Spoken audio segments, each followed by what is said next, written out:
ప్రజాభిప్రాయానికి విరుద్ధంగా ప్రభుత్వం thermal power plant ఏర్పాటు చేయాలనుకున్న నిర్ణయాన్ని కొనసాగిస్తే ప్రజా పోరాటాలు తప్పవని మాజీ స్పీకర్ తమ్మినేని సీతారాం హెచ్చరించారు.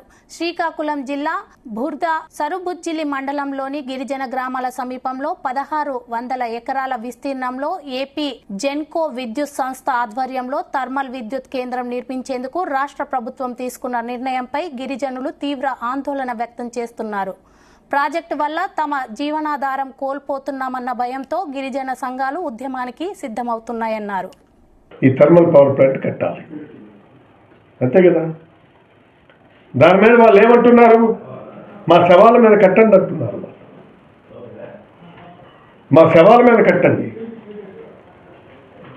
ఈ జీవకారుణ్యాన్ని ఈ విధంగా చంపే ప్రయత్నం మీరు చేయండి. థర్మల్ పవర్ ప్రాజెక్ట్ తీసుకొస్తున్న ప్రజలకి ఆశలు రెప్పటి 1600 ఎకరాల్లో మీరు ఇవాళ స్టార్ట్ చేయబోతున్నారు. ఎవరి భూములు తీసుకుంటారు చెప్పండి. సరుబుజ్జిలి మండలంలో ఎవరు భూములు తీసుకుంటున్నారు చెప్పండి.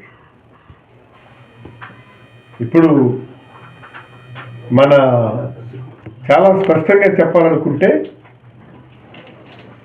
మొత్తం గిరిజనుల భూములను మాత్రమే మన వాళ్ళు లాక్కొని ఆక్యుపై చేసుకొని ఇవాళ ఈ థర్మల్ పవర్ ప్లాంట్ కట్టాలి, అంతే కదా. దాని మీద వాళ్ళు ఏమంటున్నారు? మా శవాల మీద కట్టండి అంటున్నారు. మా శవాల మీద కట్టండి. ఈ జీవకారుణ్యాన్ని ఈ విధంగా చంపే ప్రయత్నం మీరు చేయండి.